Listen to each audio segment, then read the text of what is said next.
What's up, you guys? James Strickland here. Welcome to week 18 on my road to 700 pounds on bench press. Very, very exciting. We are getting super heavy. This is my second workout over 600 pounds over the last 18 weeks. Starting off here, got, well, obviously I do the bar and I do my warm-ups, but this is my last couple of sets of warm-ups, 405. Looking very, very fast. This is exactly what I want to see.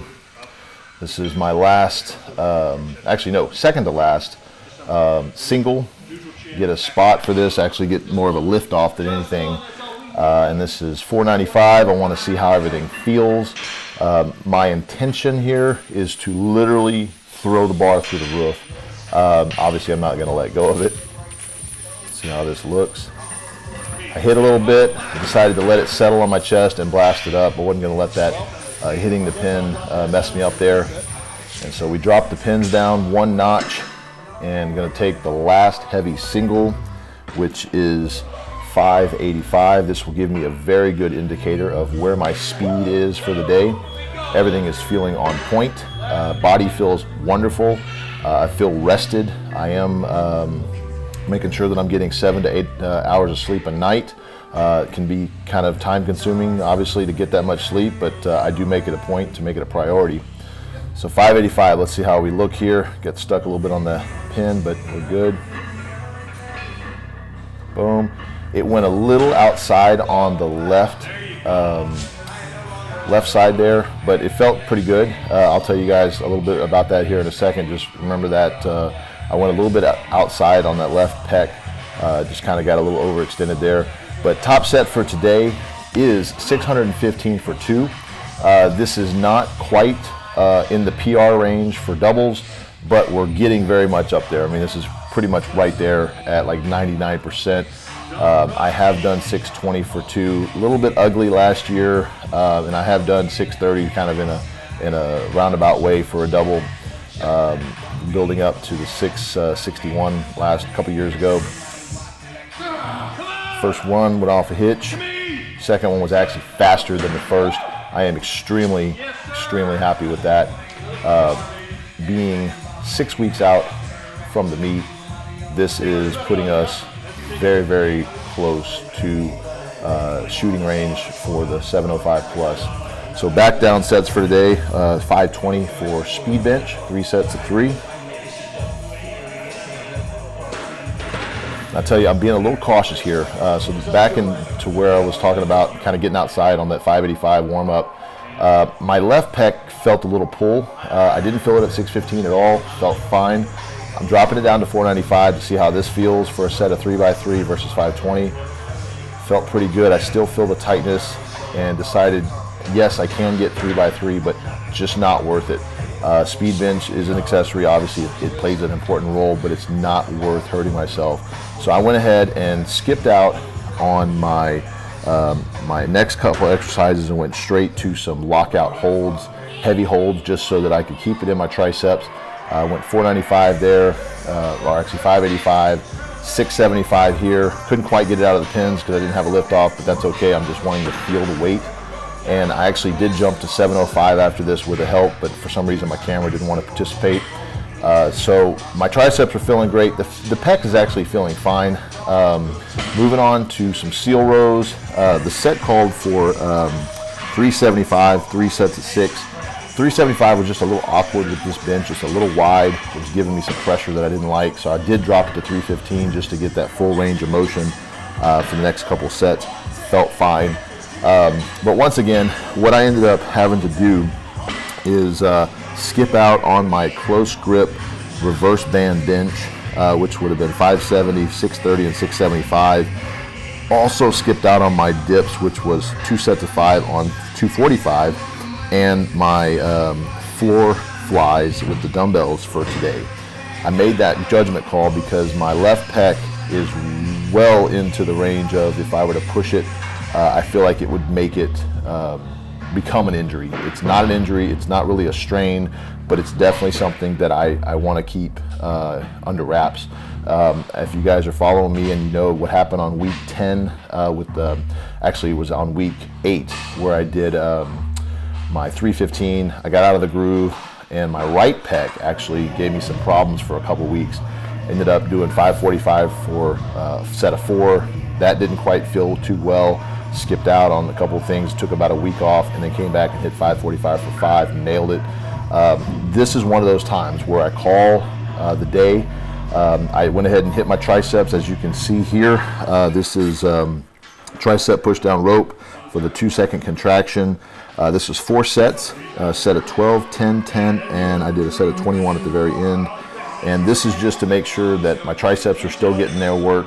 I feel kind of mixed results. Obviously, it's a judgment call. I definitely want to work my pecs. I definitely wanted to get the speed bench in. I wanted to get some more bench volume in for this particular day because I really do put a lot of emphasis on my accessory work, not just the main sets, because that's where you grow. But it is not worth, and I will repeat, it is not worth risking an injury right now. It just is not. And in fact, it's never worth an injury for me unless I'm on a platform. Doing some work here just on a different angle to hit some of the different parts of the tricep that I'm feeling need a little extra work. Just a couple sets here with like 50 pounds, just a little bit of tension just above the elbow and right at the base of the tricep. Really just getting a good squeeze, getting some blood flow in there. But this is going to be it for day 1. I did, like I said earlier, I did feel like I was kind of dipping out, if you will, of the workout and not really getting the full thing in, but it is not worth it. I did not go into the night thinking that I was going to be able to make up any of these sets. Really, I was just more concerned with, okay, we got to make sure we take care of this pec. Want to make sure I get ice on it, and next couple days I've just kept ice on it for about 20 to 30 minutes each time for about 3 times a day. The first day 1 was on Monday, so Tuesday or Monday night, Tuesday, and Wednesday I kept ice on everything. I did start some light massage and stretching a little bit on Thursday morning. Figured I would hit my bench on my day 2, which you're seeing here, starting off with my rear delt on the pec deck. And this is 150 pounds, 3 sets of 12. Very, very easy, no issues whatsoever. I did go into this day thinking, if I can, without any injuries, will want to try to make up some of the work that I missed on day 1. Now, I won't do any more bench press. That just won't matter because it's too heavy, because I need to hit my bench next week, and so it will push everything off. So there's no reason to hit the speed bench or the reverse bands, but I definitely wanted to see if I could hit the dips, because that would give me a true indicator of how the pec is feeling. If I could hit the dips, then we are good to go. We're 100%. But I'm not going to push it. So today was kind of a test run, but kind of warming everything up, getting everything warm, hitting these side laterals with 100 pounds. I actually didn't see last week, and this is my ignorance here with this machine, I can actually make it a little bit bigger to fit in here, but it's still an awkward movement just because of the spacing that I have there. But just basically I consider this a shoulder warm-up. This was 3 sets of 13, and I did not, for some reason my camera is literally causing me some issues here. On the 3rd exercise of the day, I had 3 sets of 15 on dumbbell bench press. I decided to go ahead and do those first, went off without a hitch, no issues whatsoever with the pec. Used that as a warm-up, as an indicator to see if I could do dips. Obviously I'm showing you dips, so dips happened today, and I'm very excited that the pec was not an issue whatsoever, but I'm very glad that I played it cautious. Had I not, and just went ahead and muscled through or pushed through the pain, if you will, with those speed bench and the reverse bands, I probably would have not been able to bench probably next week. I think my pec would have definitely suffered some serious strain. So I listen to my body. Absolutely listen to your body when you're in training. There's a difference between punking out, and there's a difference between being smart. I am always going to be smart. And I, like I said, it's a tough mental call because you feel like you're punking out, but trust me, you will feel so much better when you're not injured the following week and you're able to do your workload. So this is 2 sets of 245 pounds. Took it slow at first, obviously warmed up 1 plate at a time. These feel really good. I did get some really good range of motion there. As you can't really see from the angle, I'm going to switch it on the next set. I'm actually going to throw a 5 on there just to make it a little bit easy, or I'm sorry, a little bit harder, only because I'm not doing a full bench day before this, so I have got a little extra energy, figured I'd up the weight about 5 pounds, nothing crazy. So this is the second set of weighted dips, and this is technically 251 pounds because I've got a 6-pound rogue pin along with the weighted plates there, and took a little hit of skull smash ammonia just to get my mind right. And these I definitely black out on, not 100% obviously, but definitely my body gets a real cold rush, and then I don't feel anything for the next 4 reps. It's very, very strange, but it's muscle memory mostly. But these really do help right there. I'm basically just out of it. Finally, I get back into it and start repping them out. But weighted dips are a very fine line, definitely in the gray area sometimes. If I can keep these progressing, they really do help my bench quite a bit. So that's the 2 sets. At this point, I am ecstatic that my pec is not causing any problems. In fact, I'm doing this voiceover on a Friday. This is after this Thursday workout, and my pec was sore, a little bit tender going into this particular workout. It's not sore at all right now. But I am keeping ice on it. I'm just making sure that things are going to go off without a hitch. I don't want any problems whatsoever, so I'm still going to take care of it as if it is an injury, because if it's even slightly injured, 10%, that's 10% more than I want it to be injured going into the next workout. So if I can make it at 0, then that's what I want to make it. Moving on, I've got some straight armed, fully extended dumbbell pullovers. This is 3 sets of 15 with 55 pounds. These are really good to stretch, especially stretching that pec. It feels really good, get some blood flow in there. This is definitely not a strength exercise, but more of a recovery. But feeling really good. I actually got my programming for the following week, which will be week 19, and it will be a PR. It will be 630 for 2, which is 90% of 700. So we are in prime shooting area for the 705 plus on bench press. If we can just stay healthy, which is just the name of the game at this point, the strength and the work is being done. It's just a matter of stripping the fatigue off and moving right up to meet day and keeping stress free. I think we're going to be just fine. I'm very, very excited. This is the whole point of putting all these weeks together. And I think we're going to be on week 24 or 23 or so when the meet comes around. So sped this up for you guys, just not to bore you. I'm definitely not moving that fast. These are definitely something you want to do a little slower, but just to conserve some time here, try to keep my videos around 20 minutes or so. Moving on, these are another thing that I skipped on day 1. These are the dumbbell pause floor flies. This is 60 pounds. This is 3 sets of 12. First one, you can tell if you watch that left pec, I'm not stretching it quite as far as I will on the next sets, but definitely wanted to play it cautious because these are more than the dips. These really do focus on that pec. But after this set, I knew we were 100%. And like I said, I'm not pushing to be 100%. I'm testing slowly and methodically to make sure I am 100%. You can't make yourself 100%. That's called rest and recovery, something you really can't force. You can control when you sleep, but you can't force the recovery to speed up necessarily. So doing these exercises, I stress, if your pecs are pulled or strained, don't do these.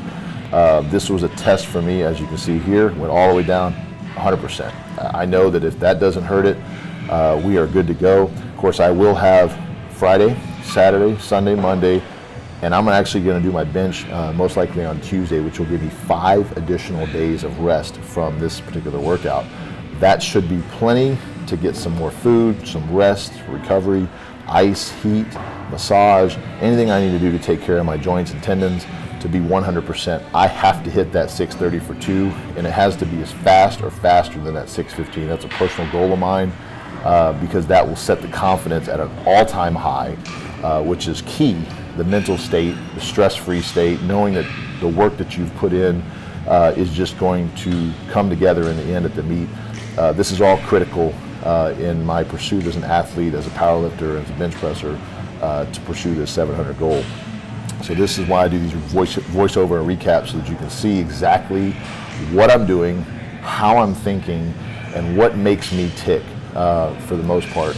And you know, this is definitely key to my success, is being able to put my finger on and recognize where my body is at and what needs to happen.